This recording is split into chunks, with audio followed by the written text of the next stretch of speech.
यो अब जन्म लिइसकेपछि सक्छ नै सक्छ, सक्दैन? क्षण, मिनेट, घण्टा, वर्ष है गर्दा गर्दा गर्दा जीवन सकिसकेको हुन्छ, तर हामीलाई थाहा हुँदैन। त्यसकारणले त्यो सकाएर राखेको चुरोट त्यो जसरी पनि त्यो सकिन्छ, त्यसै गरेर हाम्रो जीवन पनि यो सकेरै जाने हो, तर कसरी सकाउने भन्ने कुरा त्यो हाम्रो हातमा छ है। राम्रो गरे पनि सकिन्छ, नराम्रो गरे पनि सकिन्छ, दुखी भए पनि सकिन्छ, खुसी भए पनि सकिन्छ।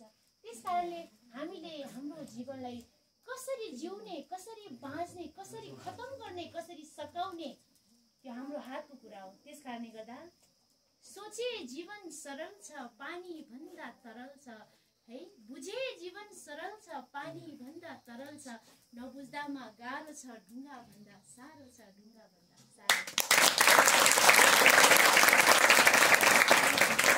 जीवनले हामीले बुझ्नु पर्दछ है।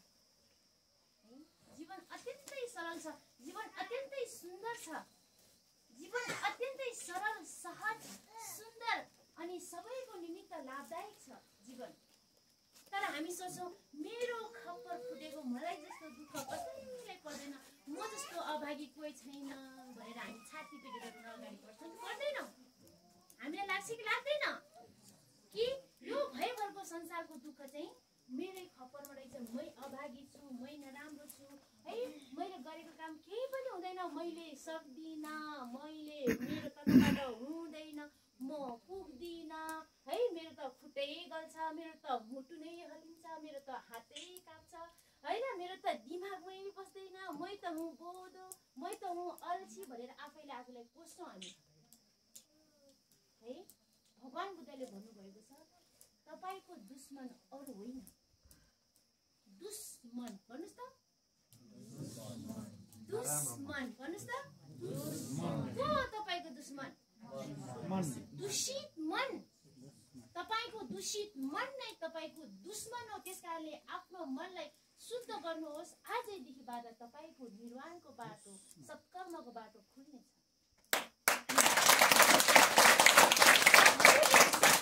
त्यति हानि पुर्याउन सक्दैन जति एउटा शत्रुले हानि पुर्याउँछ, त्योभन्दा लाखौं गुणा, हजारौं गुणा तपाईको मनले, तपाईको विचारले, तपाईको सोचले तपाईलाई हानि पुर्याइरहेको छ। त्यसकारणले आजैदेखिबाट गलत विचार, गलत सोच है, गलत चिन्तनलाई त्यागौं। हामी आफै नै आफ्नो मित्र हौ अनि आफै नै आफ्नो के हो? शत्रु हौ है। सोचौं म जस्तो नराम्रो कोही छैन, मेरो दाँतै छैन, म जस्तो नराम्रो कोही छैन, मेरो नाकै बाङ्गो छ। सोचौं कि म जस्तो राम्रो कोही छैन, आहा मेरो दाँतै छैन, आहा अरूको सबैको दाँत छ तर मेरो चाहिँ एउटा दाँतै छैन, म फरक छु कि छैन? सोच्ने दृष्टिकोण हो जीवनलाई कसरी सोच्ने। मेरो त खुट्टै छैन, सबैको खुट्टा छ, मेरो त खुट्टा छैन, खुट्टा नभए नि म त हिँडिरहेको छु, म जस्तो फरक कोही छैन, म जस्तो राम्रो